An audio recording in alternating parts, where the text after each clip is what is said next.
Hi everyone. Hope you are all doing well.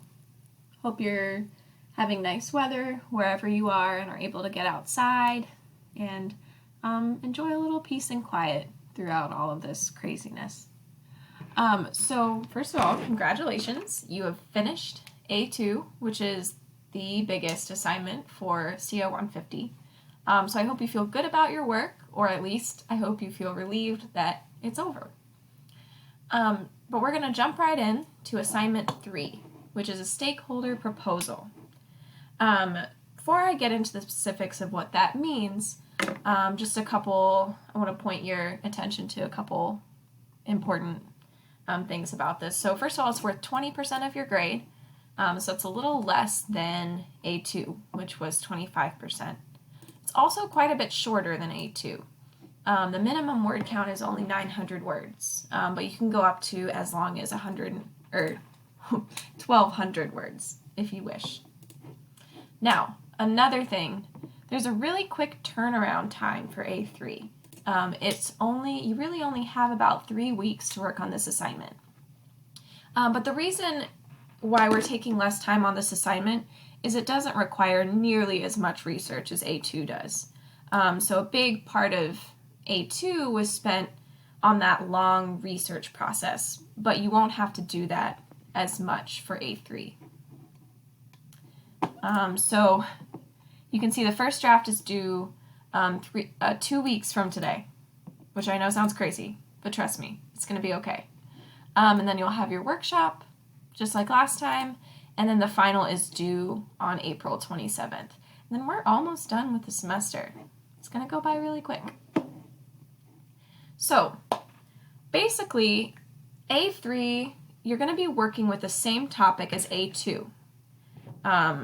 That's why you don't have to do too much research. But while it's the same topic, you're going to be working within a different genre. It's going to be a proposal. You're going to take a narrower focus within your issue, and then you're also going to narrow your audience. So first let's talk about the purpose. The purpose of a stakeholder proposal, the genre that you're working within, is to first identify a problem within your issue, a very specific problem, and then you're going to explain why the problem is relevant to your audience, why they should care, what they have to gain or lose, and then you're going to propose a new, unique plan to solve the problem. This is the important piece here. Proposing a plan to solve the problem. So you're going to focus your ideas by narrowing your A2 issue to one specific problem. And this problem is often localized. And what this means is it's focusing on a specific area. Like, for example, in the past, someone wrote to the president of the Springs Funeral Services, which is located in Colorado Springs, and proposed a business plan to adopt more sustainable burial practices. Or people focused on desalination on the Gaza Strip, right? So it's a specific problem in a specific area. So instead of conducting new research, you're more just going to refine your research from A2.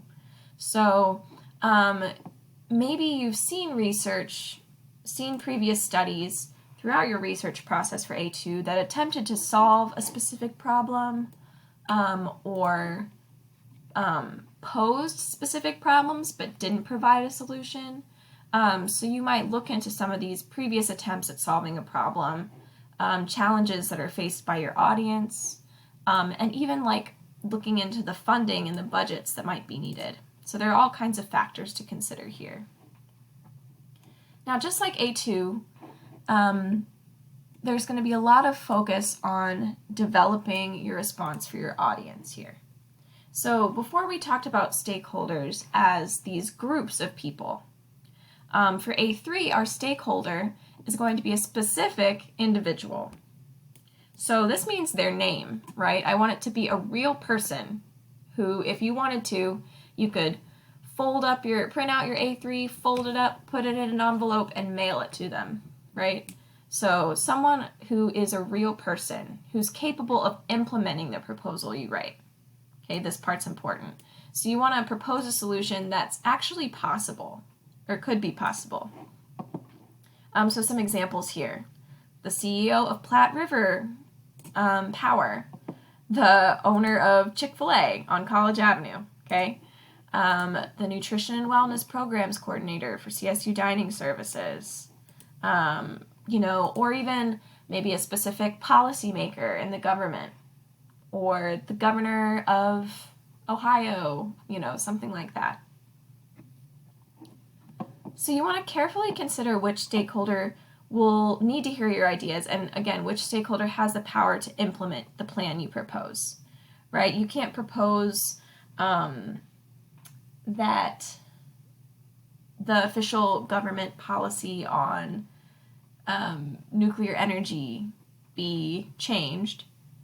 You can't propose that plan to, say, the CEO of a power company or a researcher, right? So you have to make sure your proposal matches with your audience. And so there's going to be a little bit of background information, explaining the problem, right? But mostly you want to focus on the solution part. That's going to be the bulk of your proposal. Again, you're going to be working with audience appeals, ethos, pathos, and logos. But for this part, you're required to include a counter-argument. Okay, this is common to the genre of a stakeholder proposal, and we'll talk more about that later. And again, you're going to be kind of using this tree model to offer evidence from your sources to support your plan. We're also going to be working with a visual or multimodal component. And what this means is including some sort of chart or graph that represents statistics that will help your audience understand the problem or the solution.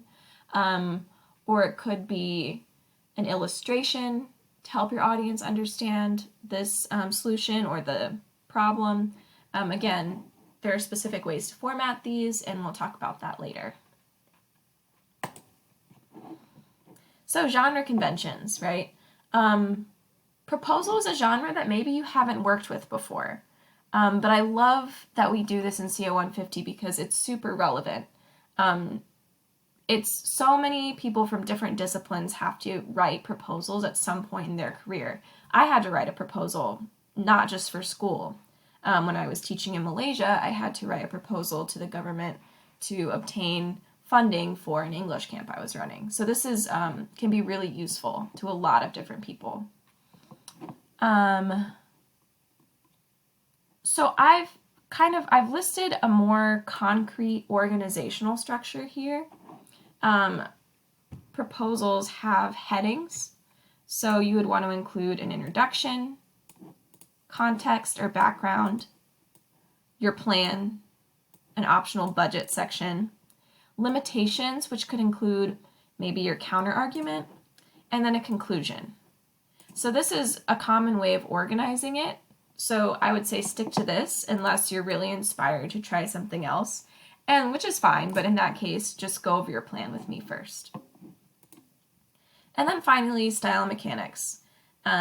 As usual, your tone and your voice should be appropriate for your audience, right? And proposals generally are very formal. They're cut and dry, so you're not going to be using a lot of flowery language. They should be very straight to the point.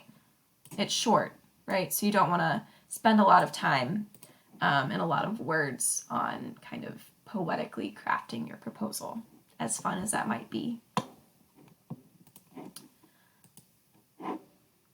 And then you're turning this in on Canvas, works cited page just like before, MLA format, and that's basically it. So I know you probably have tons of questions, but we're gonna, like we've done before for A2, we're gonna break this down. I'll be sending you videos and readings, and you'll have discussion posts to kind of share some ideas with each other. And as always, I'm available during my office hours. So feel free to stop by and video chat with me. I've had a couple people do that already, and it's been really useful. and makes me super happy to see your faces. So there you have it. That's kind of the background for A3.